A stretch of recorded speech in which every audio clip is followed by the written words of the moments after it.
ఒక ఆత్మీయుని పోగొట్టుకున్నా అని బాగా. ఇప్పుడు నా కాలనీలో అంత ఆత్మీయతగా మాట్లాడేవాళ్ళు ఎవరైనా మాట్లాడతారు కానీ కొంచెం ఏదో ఇదిగానే ఉంటారు. ఈయన మటుకు ఇంత ఆంతర్యంగా ఏ విషయం ఉన్నా అట్లా చెప్పి ఇవి ఇట్లా జరుగుతున్నాయి మీరు ఈ స్థలాల గురించి ఇలా చేసుకొని అని అంత సలహాలు చెప్పేవాళ్ళు ఇప్పుడు ఎవ్వరూ లేరు. ఎవరు నిలబడతారో ఎవరేం చేస్తారో తెలియదు, ఎట్లా జరగనుందో. అంటే ప్రెసిడెంట్గా ఉన్నారు ఇప్పుడు, కానీ సెక్రటరీ పని ఆయన, ట్రెజరీ పని ఆయన, అన్నీ ఆయన చేసుకున్నారు. అంతమందిని కూడా కట్టుకుని ఇంత టెన్షన్, ఆ గుడి పడగొట్టినప్పుడు ఆయన పడ్డ టెన్షన్ అంతా ఇంత బాధపడిపోయాడు. అప్పుడు మొట్టమొదట అది శివలింగంగా ఎత్తుకుపోయి ఇవన్నీ చేసిన రోజున నేను ఇక్కడే ఉన్నాను. అప్పుడు నేను ఎప్పుడు బాగా కాళ్ళు నొప్పులు లేవు, తెలియదాన్ని, వస్తూ ఉండేదాన్ని, మా అమ్మతో ఇంట్లో మాట్లాడుతూ ఉండేదాన్ని. అప్పుడు ఇంత లేదు. తర్వాత నాకు కాళ్ళు నొప్పులు వచ్చి రావడం కొంచెం తగ్గినా కూడా ఆయన వచ్చి మరి ఆ బజార్కి వస్తే చాలు మాట్లాడి కాసేపు ఒక్కరు ఉంటున్నారా అని చెప్పి, మీకు ఏ అవసరమైనా పిలవండి అని చెప్పి ఫోన్ నెంబర్ ఉంది అని చెప్పి అంతా ఒక ధైర్యం ఇచ్చిన మనిషి. వాటి రోజున అటువంటి మనిషి కోల్పోయాను. మానసికంగా బాధ ఉంది. ఏం చేస్తాం, దైవికం అది అంతవరకే. రుణానుబంధం అయిపోయింది. రుణం తీర్చే క్షణం ఫోన్లే. ఇప్పుడు ఆయన మల్లికార్జునరావు అని ఒక శారీరకంగా లేకపోయినా ఆ గుళ్ళో మల్లికార్జున స్వామిగా ఉన్నాడు. ఆ పేరు పెట్టడం కూడా ఎలా పెట్టడం జరిగింది. ఆ స్వామిగా ఆయన భగవంతుల్లో ఐక్యమైపోయాడు. చాలా మంచిగా బతికాడు. మంచిగా నూరేళ్ళైనా చావు తప్పదు, 1000 ఏళ్ళైనా వేరు తప్పదని సామెత. అట్లనే 100 ఏళ్ళు బతికినా పోవాలి, కానీ ఒక మంచి పని చేసి ఒక మంచి క్షేత్రంలో పూర్వజన్మ సుఖం అదృష్టం ఉంటుంది. కాకపోతే మీకే కాస్త పెద్ద దిక్కు లేదని అంటే జీవితాంతం కష్టపడ్డారు. మనిషి జీవితాంతం కష్టపడ్డారు.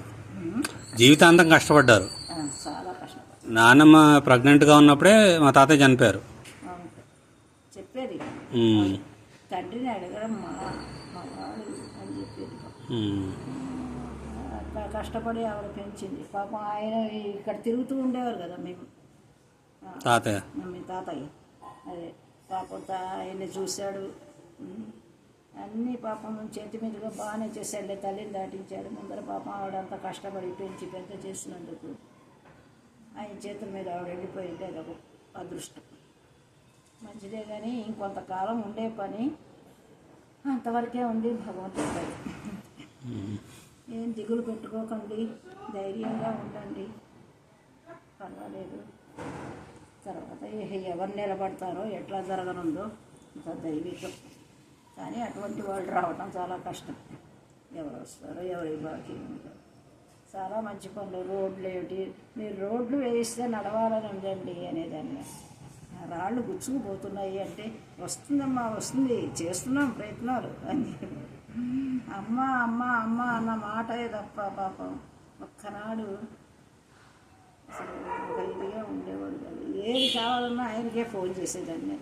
ఏంటంటే ఇక్కడ చెట్లన్నీ కొట్టిపడేశారు, కొమ్మలన్నీ ఎట్లా ఎవరు తీయడం లేదు అని చెప్పి అంటే ట్రాక్టర్ పంపించి పాపం జిహెచ్ఎంసీ వాళ్ళకి ఫోన్ చేసి అవి తీయించి ఎన్ని ఉపకారాలు మర్చిపోలేదు. నేనైతే అన్ని ఉపకారాలు చేసేవాడు మానవ.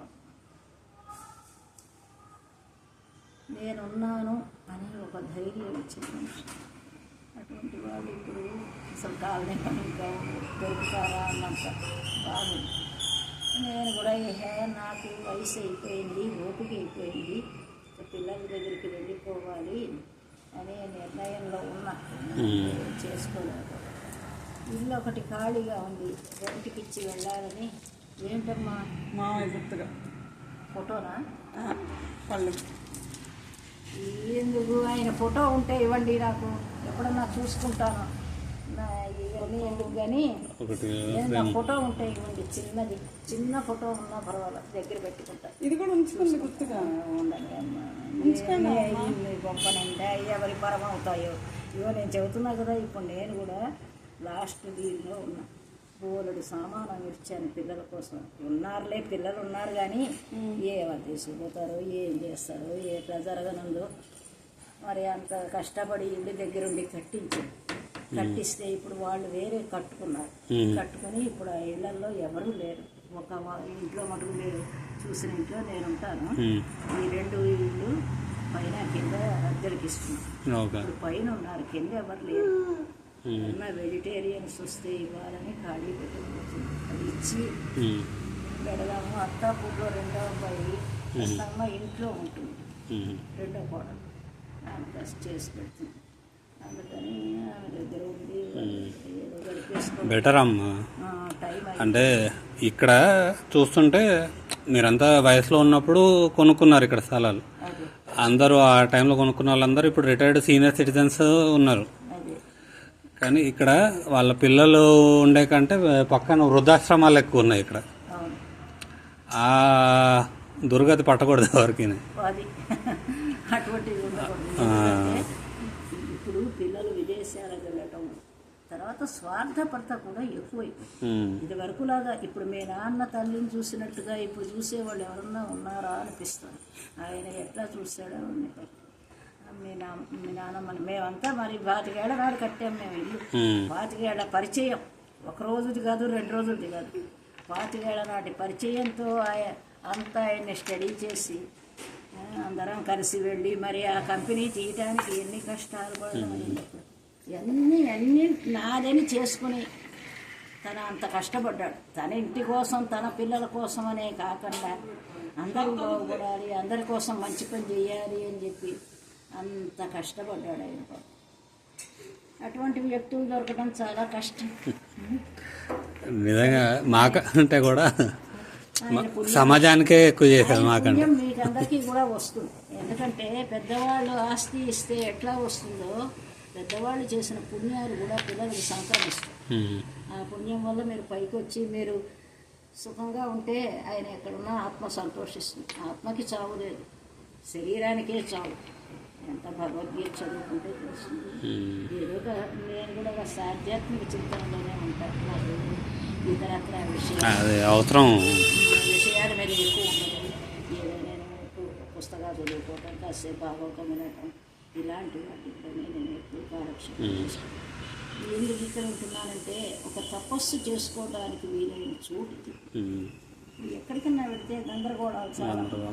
అందుకని నేను చక్కగా చుట్టూ చెట్లు వేసుకుని పూల చెట్లు బాగుంటుంది. మీ ఇంటికి నేను వచ్చాను, మీకు కూర్చుంది. మారేడు చెట్టు వేస్తాను. ఇక్కడ కూడా మారేడు చెట్టు వేస్తానంటే వేశారమ్మా ఆల్రెడీ అని చెప్పారు. మారేడు చెట్టు వేస్తారండి నేను దేవుడి పూజకి అంటే వేశారండి. అక్కడ కూడా వాకిట్లో వేశారు, ఎవరన్నా కోసుకొని మారేడు చెట్టు అట్లా చెట్లు వేసి ఒక ధ్యానం చేసుకోవటానికి అనుకూలమైనటువంటి చోటు ఇది. మిగతా చోట్లలో ఇప్పుడు గందరగోళంగా ఉంటుంది. రయ్యం ఇప్పుడు ఇక్కడ కూడా బాగా చప్పుళ్ళు ఉన్నాయి. కానీ ఏమున్నా అవతల గదిలో కూర్చుని నేను ఏదైనా పూజ అది చేసుకుంటే నాకు ఎటువంటి అంతరం. అందుకని ఉంటున్నాను. అంటే అయిపోతుంది, టైం దగ్గర పడుతుంది, ఓపిక అయిపోతుంది. వెళ్ళాలి, పిల్లల దగ్గర ఉండాలి. కాశీ వెళ్ళాలని ఉంది. విశ్వనాథుడు రప్పించుకోవాలి కదా, కాశీ వెళ్ళాం. మీ అమ్మ చెప్పింది ఓ రోజున, అప్పుడు అవన్నీ యాత్రలు చేసుకొచ్చామండి. పోయిన సెప్టెంబర్లో వెళ్ళారు. యాత్రలు చేసుకొచ్చామని అక్కడ గుడి దగ్గర కూర్చుంటే ఆ రోజు కలిసి చెప్పింది గుడి ఇది. తర్వాత మళ్ళీ ఇక్కడికి వెళ్ళారన్న విషయం ఆయన మా ఇంటి దగ్గర బ్రహ్మానందం అని ఉంటారు. ఆయన చెప్పాడు అందరూ వెళ్ళొచ్చారండి, నేను కూడా వెళ్ళొచ్చాను అని చెప్పాడు. కానీ ఏదో కారణంగా వెళ్ళారు కదా మీరు. ఈయన పూజారి ట్రావెల్స్ కంపెనీ మొదలుపెట్టాడు. మీరు వస్తే అందరూ కాలనీ వాళ్ళు వస్తారని తీసుకెళ్ళాడు.